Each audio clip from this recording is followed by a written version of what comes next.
తనలే compensation అనగానే 33,000 కోట్లకు తీసుకెళ్ళాడు. అందువలన అసలు సమస్య వచ్చింది.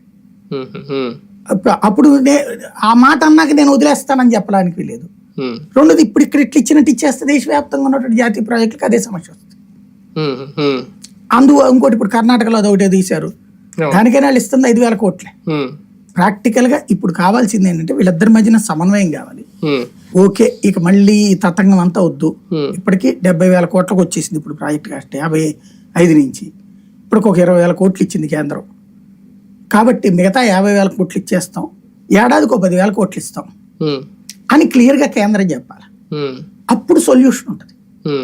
అలా కాకుండా ఫస్ట్ ఫేజ్ లో చేద్దాం, సెకండ్ ఫేజ్ లో చేద్దాం అంటే ఖచ్చితంగా ఫేజెస్ ముందు నిర్వాసితులుగా ఆ రోజున ఎందుకు ఇప్పుడు కాపర్ డ్యామ్ కొట్టుకుపోయింది, లేదా కాపర్ డ్యామ్ మీద నుంచి రిటైన్ దీని మీదకి వాళ్ళ మీద డయాఫ్రమ్ వాల్ ఎందుకు వచ్చినాయి? కాపర్ డ్యామ్ ని గ్యాప్లు పెట్టారు.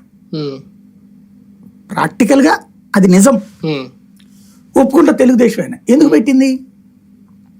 గ్యాపులు లేకపోతే స్ట్రక్ అయిపోద్ది, స్ట్రక్ అయిపోతే ఊళ్ళలోకి వెళ్ళిపోతుంది, ఊళ్ళు మునిగిపోతాయి. అంటే కాంపెన్సేషన్ చేయకుండా వాళ్ళని ప్రభుత్వం ముంచేసినట్టు అవుతుంది. ఒకసారి అక్కడ మునిగిపోయాక ఇంకే ఉంటుంది. ఒకసారి వరద అట్లా వచ్చిపోవడం వేరు, శాంతం మునిగిపోతాయి, కొట్టుకుపోతాయి, ఊళ్ళలోకి వెళ్ళిపోతుంది.